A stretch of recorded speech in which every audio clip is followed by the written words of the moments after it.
Imagina un mar tan vasto que parecía eterno, capaz de tragarse ciudades enteras en su horizonte. Hoy, ese mar ha desaparecido. Donde antes rugían las olas, ahora cruje la arena. Los barcos que antes surcaban sus aguas yacen oxidados sobre un desierto que huele a óxido y pesticida. No es ciencia ficción ni un mal sueño, fue una decisión humana. Una idea tan grandiosa como absurda. Porque hubo un tiempo en que la Unión Soviética creyó que podía domesticar a la naturaleza y convertir un mar en polvo. Durante el siglo XX, mientras el mundo miraba hacia las estrellas, los ingenieros soviéticos apuntaban sus mapas hacia la Tierra. En su mente, el planeta no era un hogar, sino un tablero de ajedrez que debía reorganizarse según los dictados del socialismo científico. Si la naturaleza no servía al plan, se la forzaba a obedecer. Fue la era en que el hombre creyó tener más poder que los ríos, más control que el clima, más razón que el propio equilibrio natural. El mar de Aral fue la víctima perfecta de esa ambición. Situado entre Kazajistán y Uzbekistán, alguna vez fue el cuarto lago más grande del mundo. Tenía vida, peces, viento y comunidades enteras que dependían de él. Pero en las mentes de los planificadores soviéticos, el Aral no era un ecosistema, era una oportunidad. Una reserva líquida que podía ser drenada para alimentar el oro blanco, el algodón. Así comenzó uno de los mayores experimentos ambientales de la historia moderna. Mientras la propaganda soviética prometía un futuro fértil y próspero, los científicos que estudiaban la región ya habían advertido el desastre. Sabían que el mar moriría lentamente si se desviaban sus ríos alimentadores, el Amu Daria y el Sir Daria. Pero en la Unión Soviética, las advertencias científicas no eran verdades, sino obstáculos ideológicos. Y en una sociedad que había aprendido a obedecer sin preguntar, la naturaleza también fue obligada a marchar al paso del progreso. Esa obsesión por el control total no nació de la nada. Era una extensión de la filosofía política misma. Desde Stalin hasta sus sucesores, los líderes soviéticos no solo querían transformar la sociedad, querían remodelar el planeta. Creían que el socialismo podía mejorar no solo al hombre, sino a los ríos, las montañas y los mares. Y en ese sueño desmedido, se gestó la tragedia del mar de Aral. El sueño de dominar la naturaleza. Durante siglos, los conquistadores habían aprendido una lección dolorosa: desafiar la geografía rusa era una batalla perdida.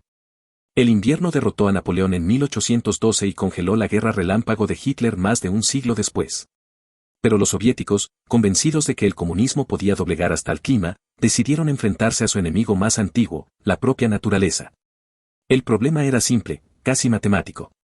La Unión Soviética tenía agua, pero en los lugares equivocados. El 84% de sus reservas hídricas fluía hacia el norte y el este, hacia océanos lejanos, mientras las regiones agrícolas del sur y oeste agonizaban de sed. Los ríos más caudalosos terminaban en el Ártico, mientras las tierras fértiles se cuarteaban bajo el sol. Era un país de abundancia desperdiciada. En el sur, Uzbekistán ofrecía un tesoro, el suelo negro más rico de toda Eurasia. Allí, el algodón podía crecer como en ningún otro lugar. Pero había un detalle. Sin agua, ese paraíso era solo polvo. Así que los ingenieros soviéticos idearon una solución que sonaba poética en los discursos y demencial en la práctica: rediseñar el mapa de los ríos. En 1939, el líder comunista uzbeco Usman Yusupov lo dijo sin rodeos: nuestra tarea es poner firmes bridas a los ríos, tomarlos con mano fuerte y hacer que su agua sirva al socialismo. Era la síntesis perfecta de la ideología soviética: el río como caballo rebelde, el hombre como jinete que debía dominarlo. El lenguaje mismo traicionaba una mentalidad de conquista. La naturaleza no era un sistema a comprender, sino un enemigo a someter. Y así comenzó una de las cruzadas más ambiciosas de la historia, un intento de reescribir el curso del planeta con la fuerza de la voluntad humana. Los soviéticos estaban convencidos de que podían redirigir la hidrografía de un continente entero, y con ello, demostrar al mundo que el socialismo científico no solo transformaba sociedades, sino continentes enteros. El primer experimento, el Canal de Fergana. Todo imperio que se cree eterno comienza con una obra monumental. Para los soviéticos, esa prueba de fuerza se llamó el Canal de Fergana. Era 1939, y la propaganda lo presentó como una gesta heroica: miles de trabajadores voluntarios uniendo sus manos para domar al desierto y convertirlo en un paraíso verde. En los noticiarios, los campesinos sonreían bajo el sol mientras cavaban. En la realidad, el polvo les cubría los pulmones y la fatiga los doblaba hasta el suelo. El canal debía recorrer 270 kilómetros a través de Uzbekistán, una vena artificial que llevaría agua del Syr Daria hasta los campos de algodón. Los líderes soviéticos lo compararon con los grandes proyectos de la antigüedad, pero omitieron un detalle: fue construido casi enteramente a mano. Sin maquinaria, sin descanso, sin pausa. 160.000 campesinos uzbecos y tayikos cavaron día y noche, con palas de madera y cestas de mimbre. En apenas 45 días, movieron más de 18 millones de metros cúbicos de tierra, una hazaña que desafía toda lógica humana. Para los ingenieros en Moscú, el éxito fue glorioso. Para los obreros en el terreno, fue una masacre silenciosa. Muchos murieron de agotamiento, insolación o hambre, y sus cuerpos fueron enterrados junto al canal que habían excavado. No hubo monumentos, ni cruces, ni nombres en los informes. Solo números. Y en el lenguaje de la planificación soviética, los números nunca lloran. El canal de Fergana cumplió su propósito, el algodón creció, los informes fueron favorables y las banderas ondearon victoriosas.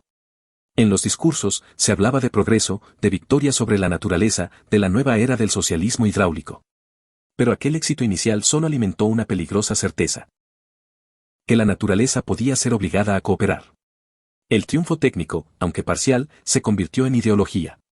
Poco después, los ingenieros soviéticos soñaron más alto. Si podían mover un río, ¿por qué no varios?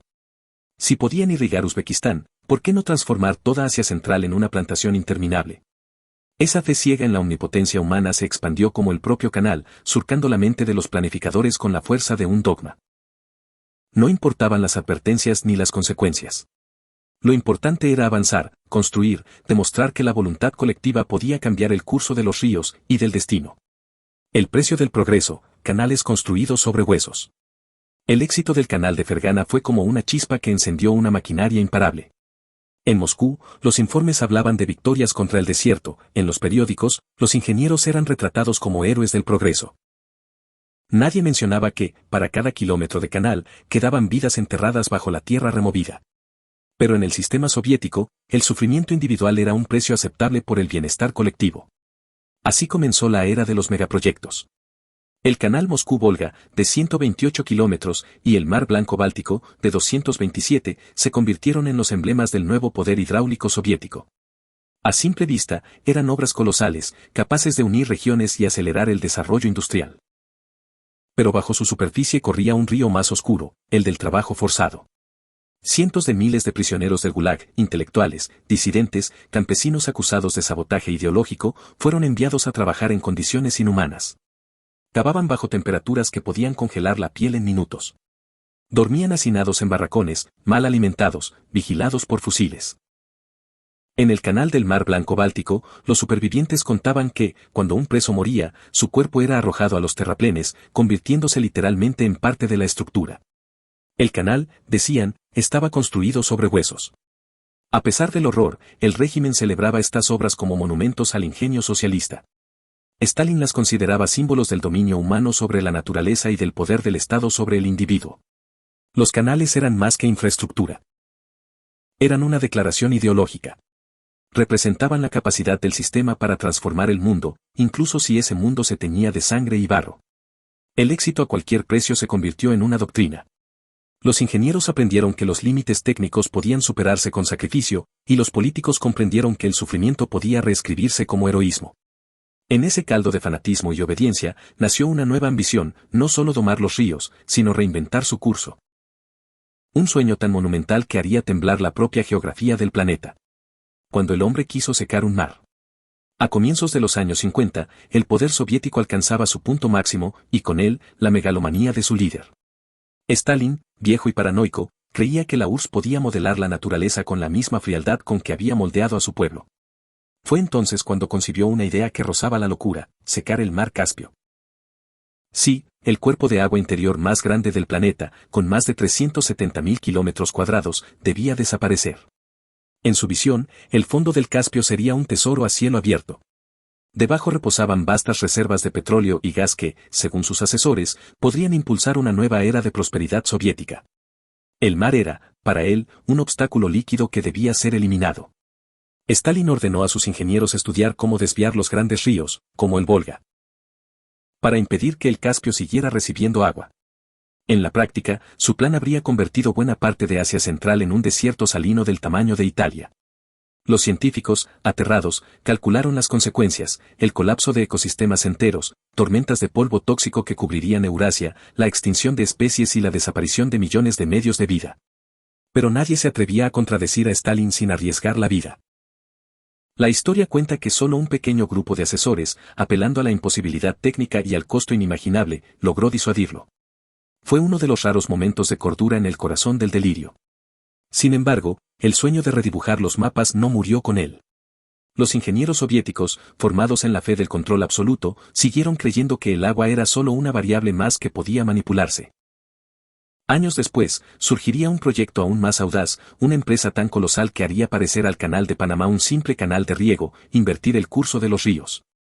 La idea era simple en papel y absurda en la realidad, tomar el agua que fluía hacia el norte, hacia el helado ártico, y empujarla hacia el sur, donde las tierras fértiles la necesitaban.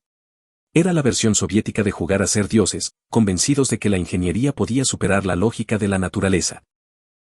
Un proyecto tan vasto que transformaría el mapa del planeta y, de paso, el destino del mar de Aral.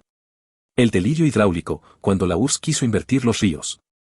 La idea nació como un sueño de ingenieros y terminó como un monumento al exceso humano. En los años 70, mientras el resto del mundo miraba hacia el espacio o experimentaba con energías limpias, la Unión Soviética planeaba lo impensable, invertir el flujo natural de sus ríos.